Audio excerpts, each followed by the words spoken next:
प्राचीन समय की बात है। एक समुद्र के किनारे एक गुरु अपना आश्रम बनाकर रहा करते थे। हजारों शिष्य उनसे ज्ञान ग्रहण करने के लिए दूर दूर से उनके पास आकर रहते थे। गुरु का ज्ञान देने का तरीका भी बहुत ही अनूठा था।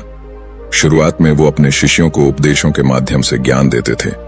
उसके बाद वो अपने शिष्यों को उस ज्ञान का अनुसरण करने के लिए कहते थे, उस ज्ञान को अपने व्यावहारिक जीवन में उतारने को कहते थे। एक बार उस आश्रम में एक सम्राट अपने बेटे को लेकर पहुंचा।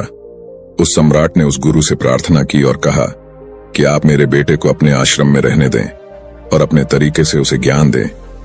उसे इस आश्रम में बिल्कुल भी ऐसा नहीं लगना चाहिए कि वो किसी सम्राट का बेटा है। उसे बिल्कुल साधारण शिष्यों की तरह ही ज्ञान देने की कृपा करें। गुरु ने मुस्कुराते हुए कहा कि सम्राट ज्ञान इसी तरीके से लिया जा सकता है। अगर तुम अपने आप को दूसरों से महान समझोगे तो तुम ज्ञान ग्रहण नहीं कर पाओगे। अगर तुम्हें ज्ञान ग्रहण करना है तो तुम्हें दूसरों की तरह अपने आप को साधारण समझना होगा।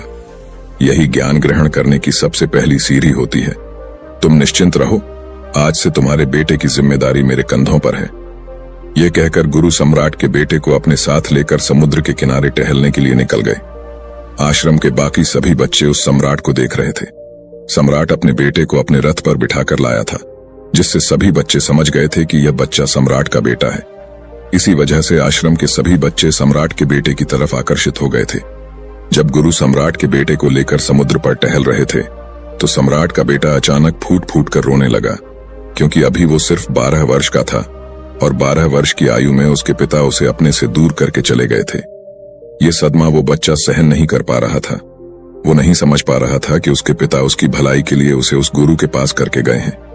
उसे रोते हुए देखकर गुरु ने कहा कि बेटा, मैं तुम्हें चुप नहीं करूंगा। हो सकता है कि आज मैं तुम्हारे आंसू पोंछ दूं, लेकिन कल तुम फिर अपने आप को अकेला पाओगे। याद रखना, जीवन में इंसान अकेला आता है और अकेला ही जाता है। जितनी जल्दी जो इंसान इस बात को समझ लेता है, वो उतनी जल्दी आत्मज्ञान के रास्ते पर निकल जाता है। गुरु ने अपनी बात आगे बढ़ाते हुए कहा कि जो इंसान अकेला रहना सीख लेता है, वही खुद से प्यार कर पाता है, और जो खुद से प्यार करना जानता है, वो किसी के भी जाने का अफसोस नहीं करता, क्योंकि वो खुद से ही प्यार करता है। धीरे धीरे तुम आश्रम के माहौल में ढल जाओगे। शुरुआत में तुम्हें समस्या आ सकती है, लेकिन कुछ दिनों के बाद तुम इसे आत्मसात कर लोगे। उसके बाद तुम्हें यही जगह बहुत अच्छी लगने लगेंगी। ये जगह तुम्हें अपने महल जैसी लगने लगेंगी। संध्या हो चली थी। समुद्र के दूसरे छोर पर सूरज छिपने लगा था और अपनी लालिमा पूरे आसमान में बिखेर रहा था। बहुत ही सुंदर दृश्य था और गुरु शिष्य को अपने साथ लेकर आश्रम में वापस लौट आए। उस शिष्य को भी सांत्वना मिली, क्योंकि गुरु की आंखों में एक अभूतपूर्व शांति झलक रही थी। और जब हम किसी एकांतवासी गुरु की आंखों में वो शांति देख लेते हैं तो हमारे हृदय से भी सारा भार हट जाता है। मन एकदम निर्मल हो जाता है। जब सम्राट का बेटा रात्रि का भोजन करने के लिए भोजन कक्ष में पहुंचा तो आसपास के सभी शिष्य उसके पास आने लगे। उन सभी को पता था कि यह सम्राट का बेटा है और अगर हम इससे दोस्ती कर लेते हैं तो उससे हमारा बहुत फायदा होने वाला है। यही सोचकर आश्रम के ज्यादातर शिष्यों ने उसे घेर लिया था। बस कुछ बच्चे जो अकेले रहने का महत्व समझते थे, जो दिखावे में विश्वास नहीं करते थे, वो उस सम्राट के बेटे के पास जाने की बजाय अपना पूरा ध्यान खाने पर लगा रहे थे और एकांत में बैठकर अपना भोजन कर रहे थे। कुछ दिनों के बाद सम्राट के बेटे की आश्रम के ज्यादातर बच्चों के साथ दोस्ती हो गई। ऐसा नहीं था कि गुरु को यह सब पता नहीं था, पर गुरु उसे अलग तरीके से ध्यान देना चाहते थे। बच्चों को ज्ञान आप उपदेश देकर नहीं दे सकते, उन्हें साक्षात्कार कराना होता है। उसके बाद उन्हें वो बात समझ आती है जो आप समझाना चाहते हैं। गुरु को ये बात पता थी कि अगर मैं इसे बोलकर बताऊंगा तो ये कभी समझ नहीं पाएगा। मुझे ऐसे दिखाना होगा, इसे एहसास कराना होगा कि अकेले रहकर तुम अपनी शक्तियों को जान पाओगे। ये सीख देने के लिए गुरु एक दिन उस शिष्य को अपने साथ एक ऊंची चोटी पर ले गए। चोटी पर पहुंचकर गुरु ने उसे शिष्य से कहा कि अब तुम्हारा ज्ञान पूरा हो चुका है, बस एक आखिरी रात तुम्हें यहाँ पर बितानी होगी। उसके बाद अगले दिन शाम को मैं तुम्हारे राजमहल में तुमको पहुंचा दूंगा। वो बच्चा तो ये सुनकर बहुत खुश हो गया कि अब मैं वापस अपने राजमहल चला जाऊंगा। फिर से मेरे दास और दासियां, सारी भोग की वस्तु ये मेरे पास होंगी। उस शिष्य ने गुरु से पूछा कि गुरु जी, मुझे आज रात आप यहाँ चोटी पर क्यों रहने को कह रहे हैं? आखिर मुझे कौन सा आखिरी ज्ञान यहाँ से मिलेगा? गुरु ने मुस्कुराते हुए कहा कि यहाँ पर चट्टान के पीछे तुम्हें छिपकर बैठना होगा। यहाँ पर रोज रात को एक बाज आता है। बाज को देखना है, बहुत गौर से देखना है। हर गतिविधि देखनी है, और उस बाज को देखने के बाद अगले दिन अगर तुम उस बाज की खूबियां मुझे बता पाए तो मैं तुम्हें तुम्हारे राजमहल वापस भिजवा दूंगा। और हाँ, सुबह आने से पहले एक बात पर और ध्यान देना है। एक चरवाहा यहाँ पर अपनी बकरियों को चराने के लिए आता है। तुम्हें उन बकरियों की गतिविधियां भी देखनी है। याद रखना, बाज की गतिविधि रात को और बकरियों की गतिविधि सुबह। अगर तुम दोनों की गतिविधि ध्यान से देखकर मुझे बता पाए तो तुम इस आश्रम से हमेशा के लिए आजाद हो जाओगे। तुम्हारा ज्ञान पूरा हो जाएगा। मैं तुम्हारे पिता को कह दूंगा कि यह बच्चा हमारे आश्रम का सबसे ज्ञानी बच्चा है। यह कहकर गुरु अपने आश्रम में वापस लौट आए और वो बच्चा वहीं पर उस चट्टान के पीछे रुका हुआ उस बाज का इंतजार करने लगा। काफी वक्त बीत जाने के बाद वहां पर एक बाज अपने बच्चों के साथ पहुंचा। सम्राट के बेटे ने पूरी रात उस बाज की गतिविधि बहुत ध्यानपूर्वक देखी और सुबह होने के बाद जब चरवाहा वहां पर अपनी बकरियों को लेकर पहुंचा तो उसने एक अभूतपूर्व दृश्य देखा। उसने देखा कि वो बाज बकरी के एक मेमने को अपने पंजों में दबाकर आसमान में चला गया। उसने उस बकरी के बच्चे का शिकार कर लिया था। ये सारा दृश्य देखकर वो बच्चा आश्रम में वापस अपने गुरु के पास पहुंचा। इससे पहले कि गुरु उससे कुछ पूछते, उसने गुरु को प्रणाम करते हुए कहा कि गुरुदेव, आप आश्रम के सभी बच्चों को यहाँ पर बुला लीजिए। मैं सब लोगों को बताना चाहता हूं कि मैंने क्या देखा।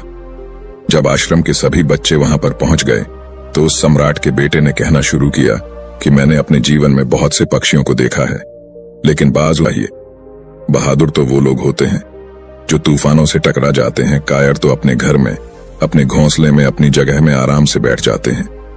पांचवी बात जो हमें एक बाज से सीखनी चाहिए कि बाज कभी भी अपने घोंसले में घास के कोमल तिनके नहीं रखता। जो तिनके कोमल होते जाते हैं वो उन्हें निकालकर फेंकता रहता है। उसी तरह चाहे कितनी भी आरामदायक जिंदगी आपको मिली हो, लेकिन उस आराम से ऊपर उठकर अपने आलस्य को हटाकर जीवन में मेहनत करते रहना चाहिए। जीवन में पसीना बहाना चाहिए, शारीरिक मेहनत करनी चाहिए। अपने घोंसले से कोमल तिनके उठाकर फेंक दो और आज ही अपने आलस्य को हटाकर निकलो। हर दिन अपने आप को चुनौतियां दो। हर दिन मुश्किलों का सामना करो, क्योंकि वही मुश्किलें तुम्हें मजबूत बनाएंगी। जंगल के राजा शेर को भी झुंड बनाकर शिकार करते हुए देखा जा सकता है, लेकिन बाज हमेशा अकेला शिकार करता है, क्योंकि वो जानता है कि झुंड में रहना हौसला तो देती है मगर साहस छीन लेती है। आदमी को हमेशा अकेले ही आगे जाना होता है।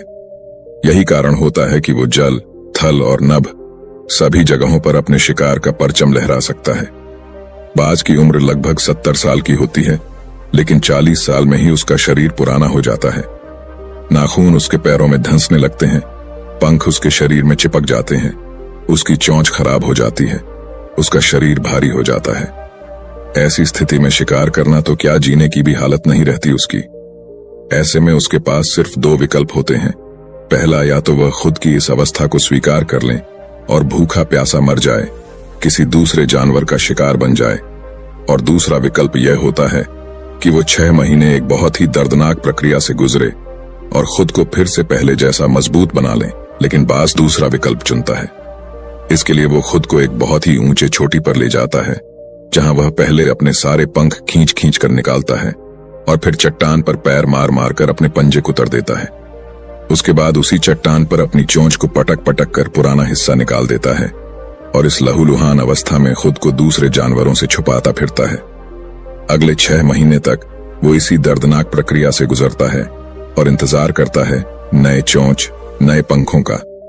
तब फिर वो अपनी नई जिंदगी शुरू करता है और निकल जाता है अपने शिकार पर और अगले 30 सालों तक फिर से राज करता है।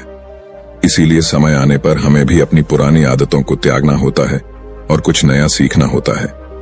समय के साथ बदलना होता है, अपने आप को तैयार करना है, वरना हमारा भी शिकार हो सकता है, हम भी पीछे रह सकते हैं। इसके बाद सम्राट के बेटे ने बकरी की विशेषता बताते हुए कहा कि बकरी हमेशा झुंड में चलती है। उन्हें झुंड में एक साथ चलने से हिम्मत मिलती है, लेकिन जैसे ही उन पर शिकार होता है वैसे ही वो बकरियां तितर बितर हो जाती। उस पूरी बकरियों में से एक भी बकरी अपने साथी की मदद करने के लिए वापस नहीं लौटती। इससे हमें यह सीख मिलती है कि हमारे साथ कितने भी लोग हो, किसी पर भी यकीन नहीं करना। यकीन करना तो खुद पर करना, क्योंकि बुरा समय आने पर वो बकरी तितर बितर हो जाएगी, आपको पता ही नहीं चल पाएगा। गुरु को प्रणाम करते हुए सम्राट के बेटे ने अपने गुरु से कहा कि गुरुदेव, अगर मुझसे कोई सीख रह गई हो तो कृपया करके आप बताने की कृपा करें। गुरु ने सभी बच्चों को संबोधित करते हुए कहा कि ये सभी बातें जो अभी इस बच्चे ने बताई हैं सब सही है, लेकिन ये सारी खूबियां आप लोगों में तभी पैदा हो पाएगी जब आप अकेले रहने का अभ्यास करेंगे। आपने देखा होगा कि बाज कभी भी किसी दूसरे पक्षी के साथ नहीं रहता, ना ही किसी के साथ अपनी दोस्ती बनाता। वो आसमान में अकेला रहता है और अकेला रहने की वजह से वो अपनी ताकत और अपनी कमजोरियों को जान पाता है। इसके बाद गुरु ने अपनी बात खत्म करते हुए कहा कि मैं आज रात इस सम्राट के बेटे को इसके राजमहल में पहुंचाने के लिए जा रहा हूं, क्योंकि इसकी सीख यहां पर पूरी हो गई है। और यह कहकर गुरु उस सम्राट के बेटे को राजमहल की तरफ ले जाते हैं। तो दोस्तों, ये थी आज की कहानी। और दोस्तों, आपका जो भी सवाल है वो आप इस वीडियो में पूछ सकते हैं। धन्यवाद। नमो बुद्धाय।